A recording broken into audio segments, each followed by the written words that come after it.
ng pag-harvest ng palay. Kahapon yung nag-reaper sila. Ngayon, ibinibilad na. At least, ibilad namin ng 3 beses. Second day na to. Ganito ang processing ng pag-ani ng Palay. kasi manual wala kaming automatic dryer, kaya itong sinasabi nilang solar dryer. Oh, ganito ba ang solar dryer? From the sun. Oh. Di ba? Bakit mo kinikiwar yan, ma'am? Bakit ko kinikiwar? Para even ang pag-dry nila. Oh, ganun pala. Ano ba naman Kasi yun? pag hindi mo kikiwarin, yung ma-dry na yung nasa Taas? top. Kaya ganito.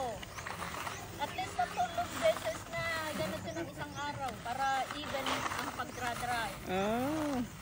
Ganyan. Diba? Marami ka palang na ani ngayon, ma'am. Oo, marami. Magpapaani pa ako mamaya dyan. Pupunta ako mamaya magpaani dun sa bantay. Sa may bantay. Oo. Ayan, oh, marami siyang mga kasamang nagbibilad, guys.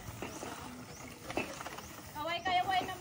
Kaway naman daw kayo dyan. Ayan, yung mga kasamahan ni Mami Imelda na nagbibilad ng kanyang mga naaning palay. Ayun, meron pa doon, guys. Oh.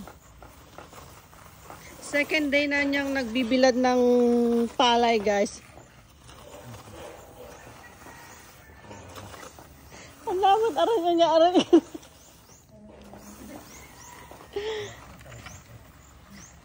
Galing pala ni Mami na magbilad ng palay. Oh, magaling pala siyang magkiwar, oh. Oh, tapos na, Mami. Tapos kailan ulit kikiwarin? Kikiwarin mamaya in an hour kikiwarin para mas mabilis ang pagtuyo nito. Oh. Diba? So, ilang beses pang ibibilad 'yan? One more time kasi kahapon bilad na naman ito. Oh, 3 times at least na full sun. Pag Oh. full sun, 3 days lang, 3 beses ibibilad. Ibibilad. Oh.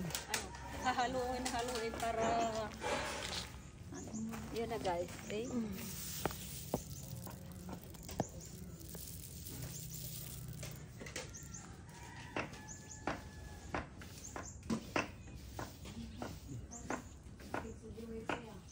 Maganda ang ani ngayon, guys. Kaya ayan.